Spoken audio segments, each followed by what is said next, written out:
అరేంటి ఇంకేంటి నీకు గెర్రలు పడతాయి. ఇవి 6 నెలల్లోనే గెర్రలు పడతాయి. మెంటారు ఈ అర ఎకరానికి 2 వైపులా షేప్ బండు 5 అడుగుల వెడల్పుతోటి చేయడం జరిగింది. సో అన్ని రకాలు అంటే 7 రకాల అంటే కూరగాయలు, దుంప జాతి, ఆకుకూరలు, తీగ జాతి, పండ్ల చెట్లు, సో 7 అంతస్తుల పంటలు ఈ 5 అడుగుల వెడల్పు ఉన్నటువంటి స్థలంలో వేయడం జరిగింది. ముఖ్యంగా పండ్ల చెట్లలో యాపిల్ పెట్టింది, అరటి, జామ, సో ఇలాంటి పండ్ల చెట్లు కూడా బాగా పెట్టింది. గోరుచిక్కుడు, వంగ, టమాటా, చిక్కుడు, సో మునగ, సో ఇవి కూడా బ్రహ్మాండంగా పెట్టింది. ఆకుకూరలు, గోంగూర చక్కగా అంటే లగ్జూరియస్ గ్రోత్ వచ్చింది గోంగూర కూడా.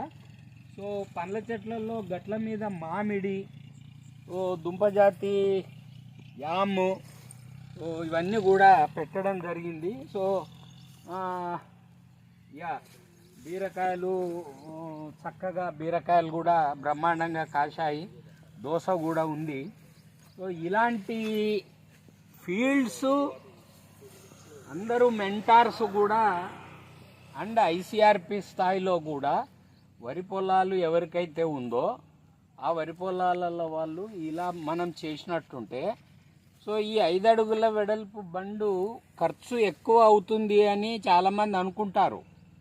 అంటే ఫస్ట్ చెయ్యడానికి ఖర్చు అయింది, కానీ దీంట్లో వచ్చేటువంటి ఆదాయము ఇప్పుడు వెంకటలక్ష్మి మనకు అన్ని డేటాబేస్ రికార్డు చేసి పెడుతుంది.